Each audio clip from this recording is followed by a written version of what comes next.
지난주에 우리는 교회로 부름받은 성도는 빛이신 하나님처럼 이 세상에 빛을 비추며 살아야 한다는 말씀을 함께 나누었습니다. 우리가 이 세상에 비춰야 하는 빛은 착함과 의로움과 또 진실함의 빛이라고 말씀드렸죠. 여러분, 우리가 이렇게 빛을 비추면서 착하고 의롭고 또 진실하게 이렇게 살아가야 되는 이유는 하나님이 빛이시라고 했고, 그리고 우리는 예수 그리스도를 구주로 영접하는 순간 빛이신 하나님의 자녀라고 성경에서 분명히 얘기해 주고 있잖아요. 빛이신 하나님의 자녀 우리라면 하나님을 닮은 대로 빛을 발하면서 살아가는 건 지극히 당연한 일이죠. 하나님의 자녀라고 말하면서, 성도라고 말하면서 나의 삶 가운데서 빛이 발해지지 않는다면 그것이 이상한 것이잖아요. 내 삶에 뭔가 문제가 있다. 여러분, 빛이 발해지지 않는다면 그렇게 자기 자신을 돌아보고 자신의 삶을 새롭게 진단해 봐야죠. 예수님이 우리가 이런 빛의 삶을 살 수 있도록 우리의 구주가 되시는 그 순간부터 예수님이 친히 우리 가운데 빛을 발해 주시고, 우리는 그 예수님으로부터 빛을 받아서 이 세상 가운데서 빛을 비추면서 살아가야 하는 것입니다. 죄로 타락했을 때, 아담과 하와가 죄로 타락했을 때 빛이신 하나님의 그 빛을 잃어버렸잖아요. 그런데 예수님이 십자가 구속으로 말미암아서 우리 모든 죄들을 사해 주셨을 때 그 예수님의 빛이 다시 우리에 비치게 되었고, 그 예수님의 빛으로 말미암아서 우리는 하나님의 자녀로서 다시 온전한 빛을 세상에 발할 수 있게 되었다고요. 성도인 우리는 이렇게 빛이신 하나님을 닮아서 예수님의 은혜로 빛의 삶을 살아야 하는 것입니다. 저와 여러분들이 이를 꼭 기억하고 이 땅 가운데서 빛의 사람으로 살아가기 위해서 열심히 애를 쓸 수 있기를 주님의 이름으로 축원드립니다. 오늘 말씀은 지난주에 이어서 이제 빛의 삶을 살기를 원하는 성도가 그러면 구체적으로 어떻게 살아야 하는지에 대해서 말씀해 주고 있습니다. 여러분, 우리가 살아가고 있는 이 시대는 그 어느 때보다도 혼란스럽고 불안정합니다. 가치관과 삶의 명확한 기준이 다 무너져 내렸고 도덕성은 점점 흐려져 가고 있습니다. 그래서 영적인 무감각함이 온 세상을 뒤덮고 있죠. 기술은 발전했지만 인간의 영성은 메말랐고, 그리고 물질은 풍요로워졌지만 영혼은 공허해지는 시대를 저와 여러분들이 지금 살아가고 있습니다.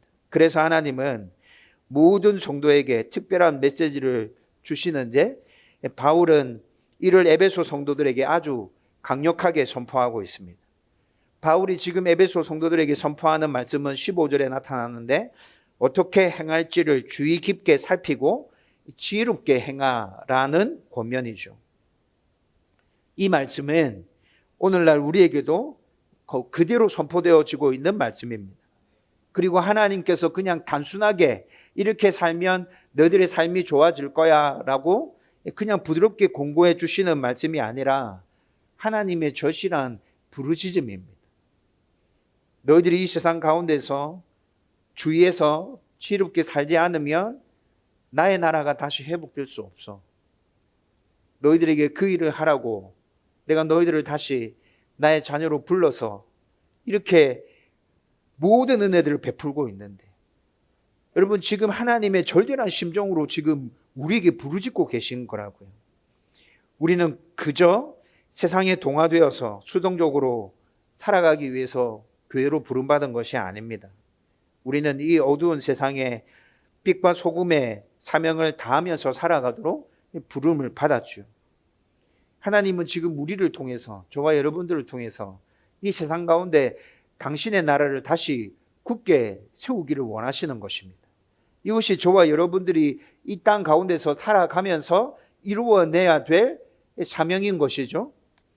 그러므로 성도는 모든 삶에서 어떻게 행하면서 살아야 하는지 주의 깊게 살펴야 하고 지혜롭게 행해야 한다는 것이죠.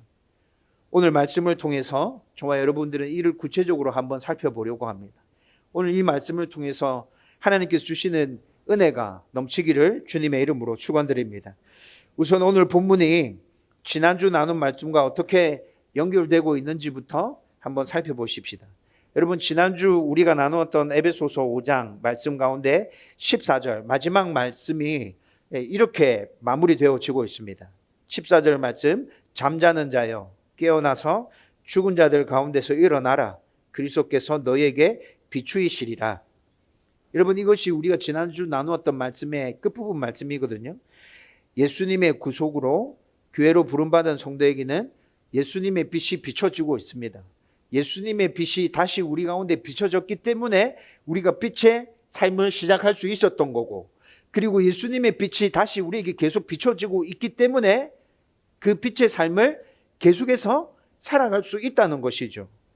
따라서 교회로 부름받은 성도는 그 빛을 받아서 빛의 삶을 살아가야 하는데, 그러면 오늘 우리가 읽었던 본문 말씀, 빛의 삶을 살아가기 위해서는 어떻게 행해야 하냐면 이렇게 행하면 돼. 오늘 말씀이 이렇게 이어지고 있다는 것이죠. 여러분, 그래서 오늘 15절 말씀이 어떤 단어로 시작했습니까? 그런즉이라는 단어로 시작하고 있죠. 예, 앞에서 빛의 삶을 살아야 돼 라고 얘기해 주고 있고, 빛의 삶을 살려고 하면 구체적으로 이렇게 살아, 이렇게 말씀이 이어지고 있기 때문에 오늘 15절 말씀이 그런즉, 다르게 번역하면 그러므로 라는 접속사로 해서 오늘 말씀이 시작되고 있다는 것이죠. 여러분, 이렇게 지난주 말씀과 오늘 말씀은 아주 밀접하게 연결되어져 있다. 빛의 삶을 살아가는 것과 지금 오늘 주시는 말씀이 구체적으로 연결되어져 있다는 것을 여러분들이 기억하고 오늘 말씀을 집중해서 들어주시기를 부탁드립니다. 여러분, 오늘 본문에서 빛의 자녀답게 살려면 이렇게 해야 돼, 이제 구체적인 권면이 이어지는데, 그런데 이렇게 구체적으로 빛의 삶을 살기 위한 권면을 주시는 이유는 뭘까요? 16절에 나타납니다. 빛의 자녀답게 살려면 이렇게 살아야 돼 라고 권면해 주시는 이유는 때가 악하기 때문이다 라고 얘기하고 있죠. 여러분, 16절 말씀에서 때가 악하니라 이렇게 말씀하고 있는데, 여러분, 이 말씀을 원어로 살펴보면 우리가 살고 있는 단순한 24시간의 시간, 그 시간을 때라고 얘기하고 있지 않습니다. 여러분, 성경에서 때라고 얘기할 때는 24시간의 시간을 때라고 얘기하기도 하고, 아주 특별한 상황을, 그 상황만을 딱 놓고 어떤 특정한 때라고 얘기하기도 합니다. 그래서 우리는 성경에서 시간의 개념을 나타내는 단어가 등장할 때는 24시간의 개념을 언급하고 있는 것인지, 아니면 아주 특별한 그 상황의 그때를 얘기하고 있는 것인지 살펴봐야 될 필요가 있는데, 오늘 본문에서 얘기하고 있는 이때는 바울이 지금 에베소 성도들에게 이 편지를 기록하고 있는 그때 그 당시의 에베소 상황을 설명하기 위해서 이 때라는 단어를 사용하고 있다는 것이죠. 모든 때가 아니라 에베소가 처하고 있는 그때 그 상황, 그 때가 지금 뭐라고 얘기하고 있어요? 악하다고 얘기하고 있어요. 여러분, 이 말을 쉽게 바꾸면 바울이 에베소서를 기록하고 있는 이때 이 당시의 에베소가 심히 악하다는 말이에요. 그리고 또 악하다라는 이 말은 단순하게 그냥 나쁨을 넘어서서 아주 해롭고 모든 것들을 파괴시키는 악을 얘기하고 있어요. 엄청나게 무서운 악을 지금 얘기하고 있다는 것이죠. 종합해보면 방금 말씀드렸던 것처럼 이때 이 당시에 에베소는 여러 가지 악으로 가득 차서 도시 전체가 무너져 내리고 있는 상황 가운데 있다는 것입니다. 바울은 이 상황을 지금 때가 악하니라 라고 설명하고 있다는 것이죠. 여러분, 구체적으로 이때 이 당시에 에베소가 어떤 상황이었는지에 대해서는 에베소 강해를 해오면서 여러분들에게 몇 번 설명해 드렸습니다. 여러분, 에베소에는 도덕적, 성적으로 아주 심각한 타락의 모습들이 계속 나타나고 있었거든요. 여러분, 그 근본적인 이유는 아데미 신전이 지금도 7대 불가사의 중에 하나인 7대 불가사의 건축물 중에 하나인 그 아데미 신전이 이곳에 자리 잡고 있었기 때문이라고 말씀드렸죠. 여러분, 엄청난 규모의 아데미 신전이 에베소에 자리를 잡고 있습니다. 그 아데미 신전 안에는 신전 창기들도 있었다 그랬죠. 성적으로 너무 타락했어요. 도시 전체가 도덕적으로 엄청나게 문란했어요. 우상 숭배로 가득 차 있었던 도시가 바로 에베소였단 말이에요. 무역의 중심지답게 온갖 이방인들이 다 몰려들었고, 그 이방인들이 몰려들면서 자신들이 섬기고 있던 여러 가지 우상들을 다 가지고 들어왔어요. 그래서 에베소 안에 우상과 관련된 신전들이 엄청나게 많이 자리 잡고 있었죠. 이것뿐만이 아니라 에베소는 종교적인 자유를 인정해 주는 도시였거든요. 그래서 이렇게 여러 가지 우상들이 한꺼번에 신전들이 세워질 수 있었겠죠. 그런데 종교적인 자유가 표면적으로는 인정되는 듯 했지만 실제적으로 기독교인들에 대한 탄압은 아주 심각하게 극에 달하고 있었습니다. 여러분, 사도 바울이 에베소에서 복음을 전했을 때 우상을 만드는 그 우상 세공업자들이 소동을 일으키잖아요. 반란을 일으키잖아요. 그렇게 해서 사도행전의 말씀들을 읽어보면 에베소에서 사도 바울이 엄청나게 위험에 처했었던 기록들 우리 읽어볼 수 있잖아요. 종교의 자유를 인정하는 듯 했지만 실제로는 종교의 자유가 인정되지 않았어요. 기독교인들에 대한 심각한 박해들이 있었다고요. 이런 모든 것들이 어우러져서 에베소는 악이 넘치는, 영적으로 혼란하고 혼돈한 그 모습 그 자체의 도시였습니다. 여러분, 보통 성경에서 악하다라고 얘기할 때 이 악하다라는 말 안에 특징들이 담겨져 있거든요. 여러분, 성경에서 악하다고 말할 때 나타나는 특징들이 뭐냐면 도덕적인 타락입니다. 도덕적으로 타락했고, 영적으로 무감각하고, 하나님에 대해서 부정하고, 온갖 죄악이 넘쳐나고, 그리고 물질 만능주의가 사회 전체를 휘어잡고 있고, 이기주의와 쾌락주의가 넘쳐날 때 성경에서 그 모든 것들을 종합해서 악하다고 얘기합니다. 여러분, 그런데 성경에서 이렇게 악하다고 얘기할 때 이런 특징들이 나타난다고 방금 말씀드렸는데, 이 특징들이 바울이 에베소서를 기록하고 있을 때 에베소 도시 안에 똑같이 다 나타나고 있었다고요. 여러분, 그런데 에베소만 지금 이렇게 악한 모습들이 나타나고 있나요? 저와 여러분들이 살아가고 있는 오늘날의 대한민국은 어떻습니까? 지금 우리가 살아가고 있는 대한민국 안에서 도덕적인 타락들, 영적인 무감각들, 하나님을 부정하는 모습들, 온갖 죄악들, 물질 만능주의, 이기주의, 쾌락주의. 여러분, 지금 우리가 살아가고 있는 이 대한민국 안에서도 이런 모습이 똑같이 나타나고 있구나라는 생각이 들지 않으세요? 여러분, 에베소만 악으로 넘쳐났던 게 아니라 여러분, 지금 우리가 살아가고 있는 이 사회도 똑같이 악으로 넘쳐나고 있다는 거예요. 그래서 이렇게 악한 시대에 빛의 자녀답게 살려고 하면 구체적으로 이렇게 살아야 된다고 지금 바울이 권면을 해주고 있는 것입니다. 여러분, 저와 여러분들도 이렇게 악한 시대를 살아가고 있기 때문에 우리가 빛의 자녀로 살아야겠구나 생각하신다면 오늘 바울이 권면하고 있는 이 권면의 내용들을 귀담아 들어야 된다는 거예요.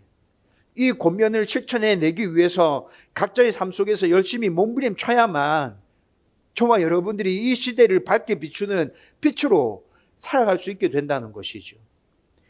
여러분, 오늘 함께 자세히 살펴볼 이 권면에 대해서 먼저 이런 생각들을 가지고 오늘 바울이 선포하는 이 권면에 집중할 수 있기를 주님의 이름으로 축원드립니다. 여러분, 그렇다면 이제 한번 자세히 살펴보십시다. 빛의 자녀답게 살기 위해서 교회로 부름받은 성도는 도대체 어떻게 행하라는 말입니까? 첫 번째로 어떻게 행할지를 자세히 주의하여 지혜롭게 살아야 한다고 말씀하고 있습니다. 15절에 그렇게 얘기하고 있죠. 여러분, 여기서 어떻게 행할지를 자세히 주의해라, 어떻게 행할지라는 이 단어는 삶의 방식 전체를 얘기합니다. 삶의 방식 전체, 너의 삶 전체에서 어떻게 행할지 자세히 깊이 생각해. 우리의 삶의 패턴 전체를 얘기하는 것이라. 어떠한 일정 부분만을 떼서 그 부분을 주의 깊게 생각하라고 얘기하는 게 아니에요. 저와 여러분들의 삶 전체에서. 그리고 또 주의하여라는 말은 세심하고 신중하게 아주 깊이 있게 생각하라는 말이죠. 그래서 영적으로 깨어있는 상태를 얘기하는 겁니다. 그냥 대충 목사님 생각해 봤어요. 목사님 성경에서 주의하라 그래서 제가 어떻게 살아야 할지에 대해서 그냥 생각해 봤어요. 이 정도가 아니란 말이에요. 아주 세심하고 신중하게 깊이 고민하고 생각하라는 말입니다. 그리고 영적으로 깨어있으라는 말이죠. 교회로 부름받은 성도는 이 세상이 악하기에 자신의 모든 삶에서 세심하고 주의를 기울여서 영적으로 깨어있어야 합니다. 그래서 모든 삶에서 영적 분별력과 지혜로운 생각으로 제대로 잘 선택하고 결정해야 한다는 것이죠. 여러분, 성경에서 말씀하는 지혜는 지식과 다릅니다. 여러분 다 알고 계시죠? 성경에서 얘기하는 지혜를 단순하게 지식으로 받아들이면 안 됩니다. 지혜는, 성경에서 말씀하는 지혜는 하나님의 관점으로 이 세상을 보고 판단하는 능력을 얘기하고 있는 것입니다. 따라서 지혜롭게 산다는 것은 하나님의 눈으로, 하나님의 관점으로 세상과 상황을 보고 판단하는 것이죠. 세상의 가치관이 아니라 하나님의 가치관으로, 순간의 감정이 아니라, 순간의 관점이 아니라 영혼의 관점으로 모든 것들을 바라보고 결정하는 것을 말하는 것입니다. 여러분, 다르게 더 쉽게 표현하면 성령의 인도하심에 따라서 민감하게 반응하며 선택하는 것이 지혜로운 자의 모습이라는 거죠. 여러분, 성도라도 어리석은 성도가 있습니다. 어리석은 성도는 세상의 방식에 따라서 여전히 그 흐름에 휩싸여서 모든 일들을 바라보고 모든 일들을 결정하는 성도가 어리석은 성도이죠. 분명히 성도가 맞습니다. 예수님이 구주라는 사실을 인정하고 살아갑니다. 믿음으로 살아가고 있다고요. 그런데 선택하고 결정하는 순간의 모습을 바라보면 어리석은 모습이 그렇게 계속 나타난다는 거죠. 지롭게 살아가는 성도도 있습니다. 하나님의 방식에 따라서, 하나님의 관점에서 모든 것들을 생각하고 그렇게 하나님의 관점에 맞게끔 결정하는 성도. 성경은 그렇게 살아가는 성도를 지롭게 살아가는 성도라 말하고 있습니다. 그리고 모든 삶에서 저와 여러분들이 나는 지혜로운 성도가 되고 싶어, 나는 정말 이 세상을 지롭게 살아가고 싶어 라는 마음이 생긴다면, 제가 여러분들에게 자주 말씀드렸는데 모든 일을 선택하고 결정할 때 이렇게 질문해 보십시오. 예수님이라면 어떻게 하셨을까? 예수님이라면 어떻게 하셨을까? 여러분들 스스로에게 이 질문을 던지란 말입니다. 여러분, 그 질문에 답이 나온 대로 여러분 그렇게 선택하고 결정하십시오. 아니, 목사님 그렇게 질문하면 세상 살아가기 너무 힘들어요. 아니요. 제가 말씀드렸죠. 그렇게 우리 귀에다 대고 그렇게 속삭이는 건 사탄입니다. 하나님의 뜻에 합당하게 지혜롭게 살지 못하도록 우리를 무너뜨리려는 사탄이 우리의 귀에다 대고 그렇게 속삭이는 것이죠. 실제로 하나님의 뜻에 따라서 지혜롭게 살아가면 절대 망하지 않습니다. 여러분들 가운데 하나님의 평안이 풍성하게 넘쳐날걸요. 그리고 하나님 주시는 은혜와 복을 지금보다도 훨씬 더 많이 경험하면서 살아가게 될 거란 말입니다. 여러분, 사단의 유혹에 흔들리지 말고 여러분들이 붙든 그 말씀을 굳게 믿고 확신하면서 그렇게 살아보시란 말입니다. 여러분, 좀 더 구체적으로 말씀드리면 이건 역시도 제가 여러분들에게 많이 말씀드렸던 것입니다. 어떤 일을 선택하고 결정할 때 모든 일들에 대해서 다 기도해야 합니까? 다 기도하지 않아도 된다 말씀드렸죠. 다 기도하지 않아도 됩니다. 여러분, 하루를 살아가면서 선택하고 결정하는 일 몇 번을 만납니까? 사소한 선택과 결정 다 포함하면 수십 가지, 수백 가지를 우리는 하루 동안에도 결정하고 선택하잖아요. 그렇죠? 그 모든 선택과 결정에 대해서 다 하나님께 물어볼 겁니까? 하나님께서 그렇게 하지 말라고 우리에게 성경을 주신 겁니다. 그렇게 살지 말라고 우리 가운데 성경을 주신 거라고요. 성경을 기준 삼아서 하나님께서 주신 자유의지를 가지고 생각할 수 있는 능력을 가지고 여러분 생각하면서 결정하고 선택하시면 돼요. 중요한 일과 관련되어서 하나님께 묻고 기도하는 것은 너무나도 당연한 일이지만 사소한 일에 대해서는 성경적인 사고를 근거로 해서 여러분 그 사고를 바탕으로 생각하고 결정하시라고요. 그것이 하나님의 뜻을 이루는 길이라고요. 기도하지 않았기 때문에 하나님의 뜻이 아닙니까? 그 생각부터 버리십시오. 여러분 말씀을 근거로 해서 첫 번째 뭐부터 하라 말씀드렸죠? 옳고 그름을 분별하십시오. 말씀을 기준 삼아서 이거 옳은 일인가? 이거 그른 일인가? 하면 되는가? 하면 안 되는가? 여러분 그것부터 말씀을 기준 삼아서 분별하시면 돼요. 그리고 난 다음에 나와 다른 사람에게 유익한 것인지 생각하십시오. 다른 사람에게만 유익하고 나에게 유익하지 않은 일 해야 됩니까? 말아야 합니까? 하면 안 됩니다. 다른 사람 모두에게 유익한데 나에겐 유익하지 않아요. 목사님 이런 거는 희생이잖아요. 헌신이잖아요. 예, 맞습니다. 한 번, 두 번은 그렇게 갈 수 있습니다. 그런데 그 일이 계속 반복된다면 어떻게 될까요? 그 일이 계속 반복된다면 여러분들은 다 탈진할걸요? 다 주저앉을 거예요. 다 포기하게 될 거예요. 여러분 하나님이 원하시는 바가 아니에요. 나에게도 유익하고 다른 사람에게도 유익한가 생각하셔야 합니다. 방법은 적절한가? 나에게도 유익하고 다른 사람에게도 유익해요. 그런데 방법을 잘못 선택하면 그 일이 이상하게 될 수 있어요. 방법도 적절한가 생각하시고 제일 중요한 건 실패하더라도 하나님이 영광 받으실 것인가? 여러분 하나님의 뜻에 따라서 살아가더라도 실패하고 좌절하고 낙심하는 일들 되게 많습니다. 그렇죠? 그럼에도 불구하고 그 일이 하나님께 영광이 되는가 생각하십시오. 하나님께 영광이 된다면 실패하더라도 이거는 하나님의 뜻이야 라는 생각을 가지고 담대하게 나가시면 된다고요.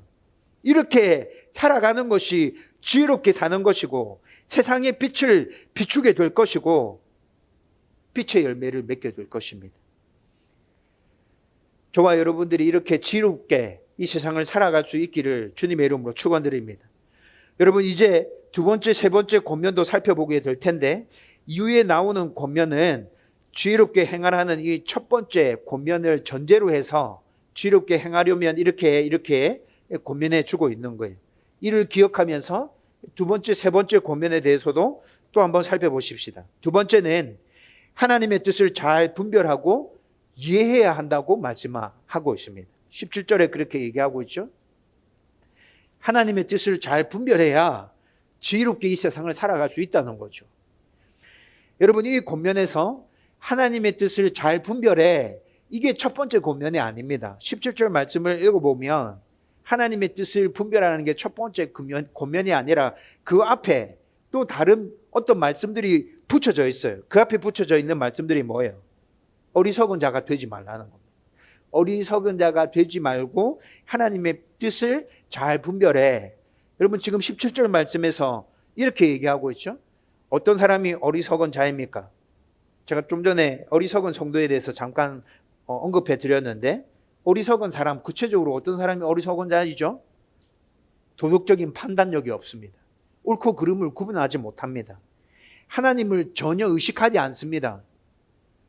하나님을 믿지 않더라도 이 세상 만물을 보면 뭔가 지존자가 계시구나라는 걸 느낄 수 있음에도 불구하고 그 지존자를 의식하지 않는다고요. 하나님을 의식하지 않고 마음대로 살아간다고요. 영적 통찰력이 없는 자가 어리석은 자입니다. 여러분 제가 생각할 때는 지금 정치인들이 어리석은 자인 것 같습니다. 그리고 이해하라, 하나님의 뜻을 이해하라. 이 이해하라는 말은 단순한 지식 그 이상의 깊은 통찰력을 가지라는 말입니다. 깊이 고민하라는 거예요. 대충 생각하지 마. 한 번, 두 번 그냥 짧게 생각해보고 그냥 요게 요러니까 요렇게 하면 되겠구나. 요게 하나님 뜻이 맞구나. 대충 이렇게 생각하지 마. 한 번 생각하고 두 번 생각하고 세 번 생각하고 계속 생각하고 깊이 묵상하고 그렇게 확인하고 점검해서 하나님의 뜻이 분명히 맞구나 생각하는 거, 그거 붙들어. 여러분, 주의해라, 이해해라라는 말 안에 이런 의미가 담겨져 있다는 것이죠.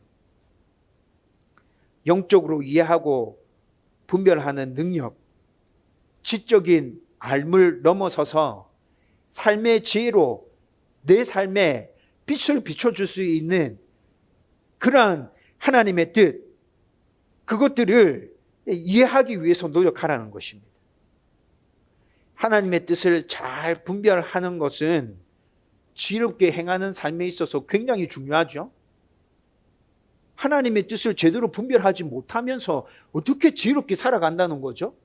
이건 불가능한 거예요. 안 되는 거예요. 어리석은 자들은 세상 방식에 따라서 하나님의 뜻과는 전혀 상관없이 자신의 욕구만을, 자신의 이익만을 추구하면서 계속해서 그렇게 살아갑니다. 반면에 지혜로운 사람은 하나님의 방식에 따라서 하나님의 뜻을 이루는 데 목적을 두고 살아가게 되죠. 여러분, 그런데 하나님의 뜻을 이루는 데 목적을 두고 살아가면 일방적인 희생만 강요되는 것입니까? 우리는 이렇게 생각하고 있어요. 많은 사람들이 이렇게 생각한다고요. 하나님의 뜻을 이루는 것을 목적으로 삼아서 그렇게 열심히 살아가면 내 삶이 피곤해져, 힘들어져. 나는 그냥 무조건 희생해야 되고 헌신해야 돼 라고 생각하기 쉬운데, 그 생각이 우리 생각 안에 가득 채워져 있는데 실제로 성경의 말씀은 우리 가운데 그렇게 얘기해 주고 있지 않아요. 하나님의 뜻을 이루는 그 삶을 살아가면 하나님께서 우리에게 부어주시는 놀라운 영적인 축복들이 끊임없이 넘쳐난다고 선포해 주고 있지 않습니까? 하나님의 복을 받기를 그토록 원하면서, 그래서 맨날 기도할 때마다 복을 주세요, 하나님 형통을 주세요 라고 기도하면서 하나님께서 이렇게 살아가면 모든 영적인 은혜가 너희들 가운데 넘쳐날 거야 라고 얘기하고 있음에도 불구하고 우리는 그 말에는 귀를 기울이지 않아요. 그냥 오로지 내 방식과 내 뜻대로 하나님 이렇게 나에게 복 주십시오, 하나님 이렇게 나의 삶을 인도해 주십시오, 하나님 이렇게 해주셔야만 됩니다.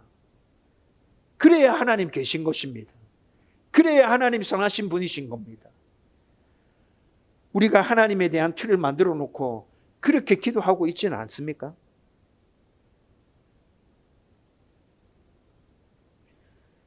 저와 여러분들이 정말 하나님의 뜻을 이루기 위해서 열심히 몸부림치면서 살아가면 희생과 헌신만이 있는 게 아닙니다.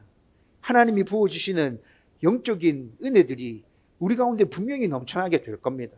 저는 여러분들이 그 은혜들을 풍성히 누리면서 이 세상을 살아갈 수 있었으면 좋겠습니다. 그리고 그 은혜들을 누리며 살아가는 그 삶이 자연스럽게 이 세상 가운데 빛을 발하는 삶이 될 거라고요. 우리 가운데 넘치는 그 평안과, 세상이 이해할 수 없는 그 평안과, 하나님께서 우리에게 주신 그 기쁨들, 감옥 속에 갇혀서 찬송하고 하나님을 높여드리는 그 바울 안에 넘쳐난 그 기쁨들이 저와 여러분들 가운데 동일하게 넘쳐나게 될 것이고, 그것들이 세상으로 흘러가서 세상을 밝게 비추게 될 것입니다. 여러분, 이렇게 하나님의 뜻을 분명히 깨닫고 그 뜻을 이루기 위해서 한번 최선을 다해서 열심히 몸부림쳐 보자고요.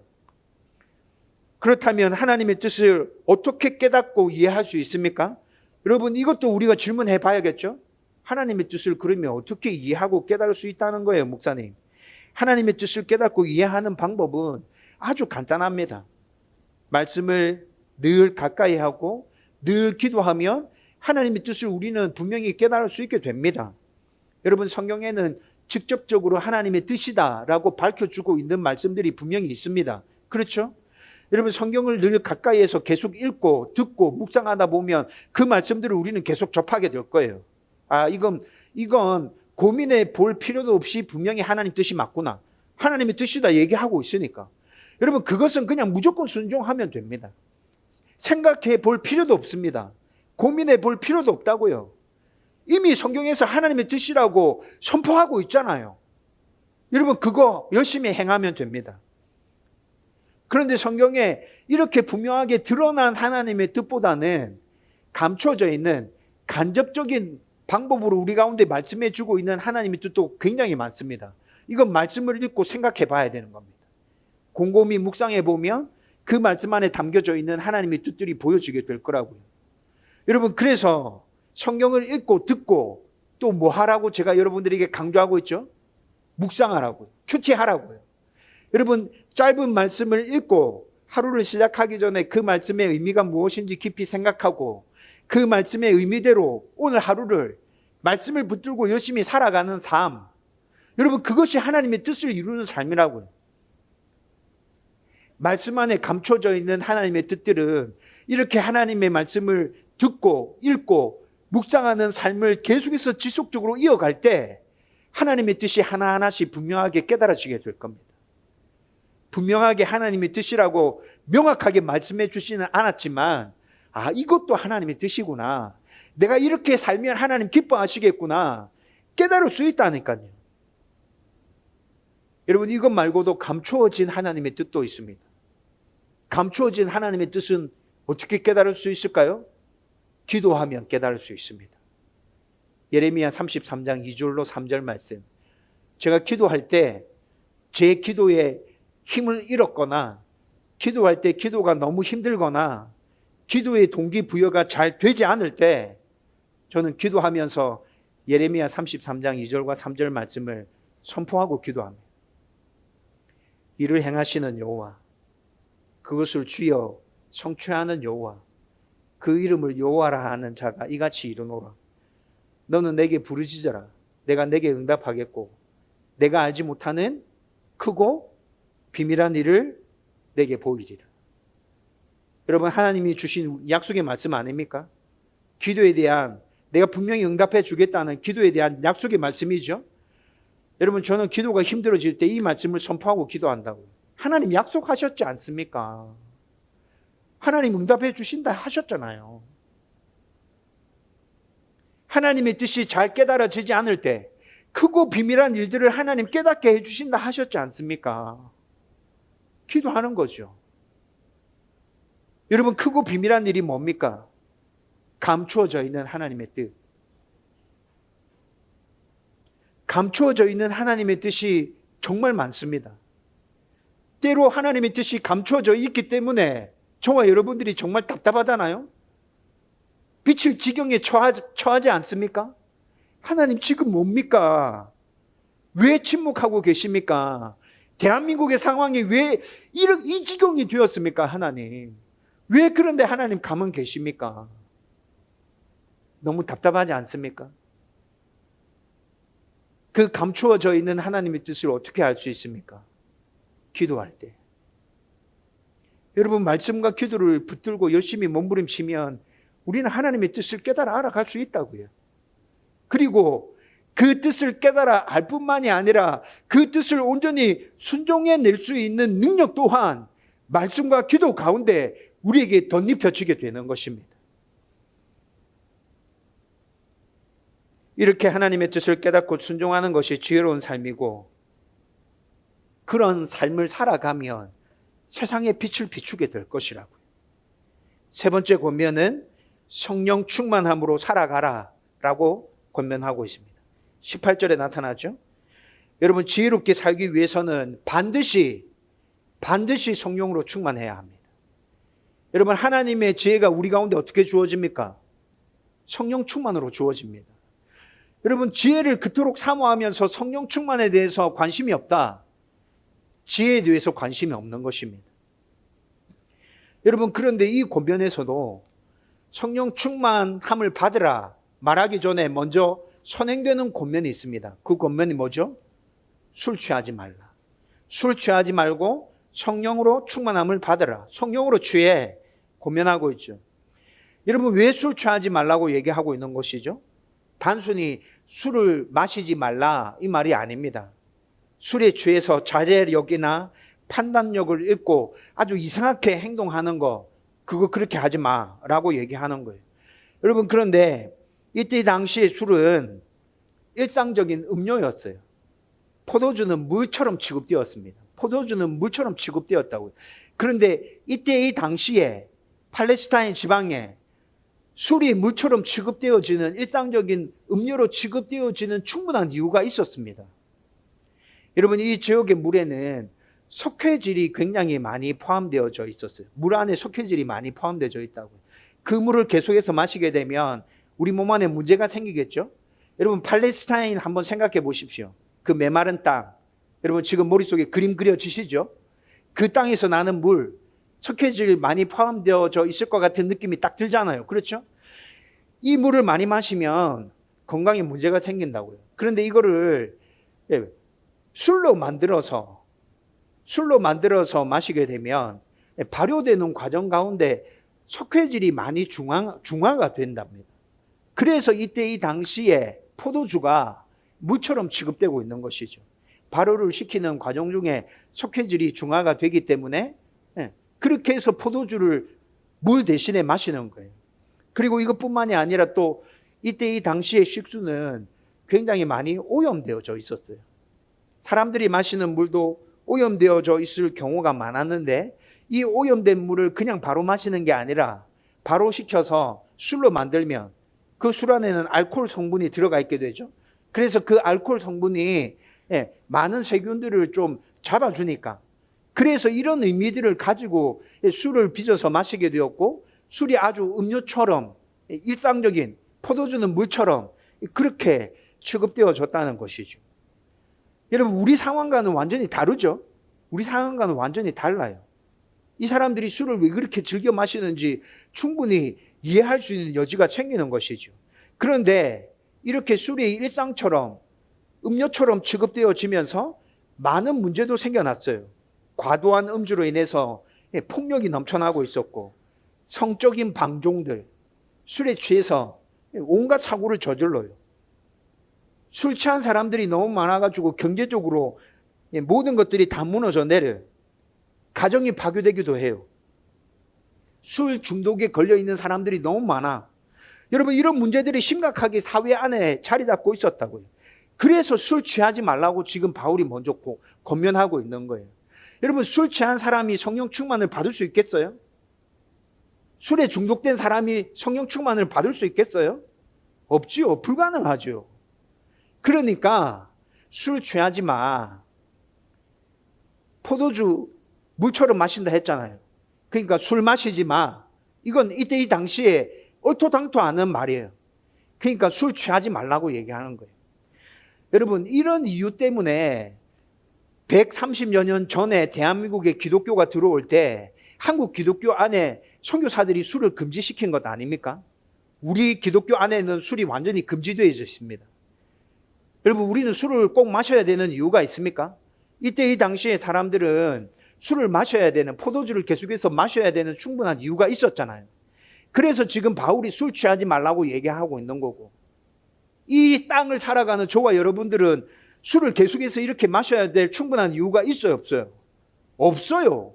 그래서 선교사들이 술로 인해서 수많은 문제들이 끊임없이 일어나는 모습들을 보면서 그냥 아예 술 마시지 말라고 금지시킨 거예요. 여러분, 한국 땅에서 왜 술 마시지 말라고 하는지 이해가 되시죠? 네. 술 취하면 성령 충만 받을 수 없어요. 우리는 술 마시지 않고도 이 세상을 살아갈 수 있어요. 그래서 술 마시지 말라 하는 것입니다. 그 대신에 성령 충만을 받아야 합니다. 받으라는 말은 현재 명령형입니다. 현재의 명령형은 어떤 의미를 가진다 그랬죠? 한 번 받으면 끝나는 겁니까? 아니요. 계속적으로 반복해서 저와 여러분들은 성령 충만을 받아야 합니다. 그래야 이 땅을 지롭게 살아갈 수 있게 된다고요. 성령 충만을 받으라는 말은 성령의 통제와 인도하심에 완전히 순종하고 하나님께 복종하라는 강력한 권면입니다. 성령 충만은 죄를 회개하고 죄를 멀리하고 말씀과 기도를 붙들기 위해서 저와 여러분들이 끊임없이 노력하고, 그리고 하나님의 뜻을 깨달은 대로 순종해 가면 점점 더 많이 우리 속에 성령이 충만하게 임하는 것들을 경험할 수 있을 것이고, 성령과 함께 그렇게 살아갈 수 있을 것이라고요. 성령 충만을 이렇게 받는 것이라고요. 이렇게 성령 충만하면 하나님의 기쁨과 평안이 우리 가운데 넘쳐나게 될 것입니다. 여러분, 술 취하는 것은 외부로부터 영향을 받는 거예요. 근데 성령으로 충만하는 것은 내 안에 계신 성령 하나님으로부터 하나님의 지배를 받으며 살아가는 것을 의미하는 것이죠. 저와 여러분들이 성령 충만함으로 살아갈 수 있기를 바랍니다. 그리고 19절에서 20절 말씀을 보면 성령 충만해서 지혜롭게 이 땅강에서 살아가면 어떤 일이 일어날지에 대해서도 간략하게 언급해 줍니다. 성령 충만해서 하나님의 뜻을 분별하면서 지혜롭게 이 땅을 살아가면 하나님을 찬양하고 예배하면서 성도들이 함께 모여서 영적인 교제를 이루면서 기쁨과 평안을 누리면서 그렇게 살아가게 될 거야. 여러분, 이것이 19절에서 얘기하고 있는 거예요. 그리고 또 20절에 보면 그렇게 성령 충만함으로 하나님의 뜻을 분별하고 지혜롭게 살아가면 모든 일과 모든 상황 속에서도 하나님을 온전히 신뢰하고 그분께 감사할 수 있게 될 거예요. 이해 안 되는 상황을 만났어요. 그렇지만 하나님을 신뢰하고 감사할 수 있게 된다는 것이죠. 여러분, 이것이 지혜롭게 살아가는 자들의 삶의 모습입니다. 저와 여러분들 안에 이런 모습들이 나타나기를 주님의 이름으로 축원드립니다. 이 모습이 나타나는 것이 세상의 빛을 비추는 것이라고. 여러분, 이제 말씀을 정리하려고 합니다. 여러분, 에베소서 강해를 쭉 해오면서 하나님께서 무한한 사랑을, 엄청나게 놀라운 사랑을 우리 가운데 부어주셔서 우리는 그 은혜를 덧입어서 교회로 온전하게 세워졌다는 것을 깨달았잖아요. 그렇죠? 그리고 이렇게 교회로 부름받은 우리가 이 세상에서 교회답게 어떻게 살아야 하는지에 대해서도 지금 에베소서 뒷부분의 말씀들을 나누면서 조금씩 지금 알아가고 있는 중에 있지 않습니까? 여러분, 그렇다면 이제 저와 여러분들은 여러분들 스스로에게 질문 던져야 합니다. 내가 어떻게 교회로 부름받았는지 교리적으로 분명히 알았고, 그리고 교회로 이 땅에서 살아가면서 어떻게 살아가야 하는지에 대해서 조금씩 알아가고 있음에도 불구하고 나에게 여전히 질문 던지지 않고 있다면 여러분들은 말씀대로 살아가고 있지 않은 것입니다. 여러분, 이제 여러분들에게 질문 던지십시오. 어떤 질문 던져야 됩니까? 나는 이 말씀을 붙들고 어떻게 살아가고 있는가? 나는 이 말씀을 붙들고 어떻게 살아가고 있는가? 여러분들 스스로에게 질문을 던지시라고요. 여전히 세상의 흐름에 휩쓸려서 그냥 생각 없이 따라다니면서 교회로 부름받은 성도로서 아주 소극적인 모습으로 살아가고 있습니까? 그냥 이렇게 살면 되지. 뭘 피곤하게 자꾸 목사님 살라고 저렇게 목에 핏대를 세우고 막 목이 실랑말락하면서 저렇게 막 소리 지르고 있노. 피곤하게. 아니면 하나님의 지혜로 세상에 하나님의 빛을 비추면서 어둠을 몰아내기 위해서 내 삶의 영역에서 나 좀 적극적으로 살아봐야겠다. 나 이런 모습으로 살아봐야겠다. 여러분, 이런 생각하면서 살아갑니까? 우리 삶의 모든 순간 스스로에게 지금 말씀드리는 이 질문들을 구체적으로 던지면서 자신의 삶을 점검해 보십시오. 제가 오늘 설교 중에도 설명해 드린 것입니다. 5가지 보여주세요. 성경을 기준으로 볼 때 내가 지금 바르게 행동하고 있는 것이 맞는가? 옳음과 그름을 분별하세요. 나와 다른 사람 모두에게 유익한가? 방법이 옳고 적절한가? 실패해도 하나님께서 영광 받으시겠는가? 예수님이라면 어떻게 하셨을까? 여러분, 이거 훈련되면 1분도 채 걸리지 않습니다. 이 5가지 질문을 나에게 스스로 질문하고 그리고 그 답을 찾아서 어떤 일을 선택하고 결정하는 거. 여러분, 훈련되어지면, 익숙해지면 여러분, 이거 1분도 걸리지 않는다고요. 어떤 일을 선택하고 결정할 때 이 생각을 가지고 선택하고 결정하십시오. 우리는 빛이신 하나님의 자녀입니다. 빛이신 하나님의 자녀답게 이 세상에 하나님의 빛을 비추면서 살아야 합니다. 말씀과 기도로 성령 충만하고 하나님의 뜻을 분별하며 지혜로운 성도가 되어서 세상의 빛을 비추는 환한 등불이 되십시다. 안 된다고, 못한다고, 부족하다고 생각하지 말고 이 일을 시작하게 하신 예수님, 이 일을 계속 지속되게 해주실 그 예수님, 이 일을 끝마치게 해주실 그 예수님을 바라보자고요. 여러분, 예수님 그 자체가 복음이라고 제가 말씀드리지 않았습니까? 예수님 자체가 복음입니다. 그 예수님이 우리의 삶을 붙들고 계시지 않습니까? 그 예수님 바라보면 예수님이 빛의 삶을 살아갈 수 있도록 은혜를 주실 거라고요. 그 삶을 마칠 수 있도록 우리를 인도해 주실 것이라고요. 믿음과 확신을 가지고 이번 한 주도 예수님과 동행하면서 세상에 빛을 비추는 삶을 살아갈 수 있기를 주님의 이름으로 축원드립니다.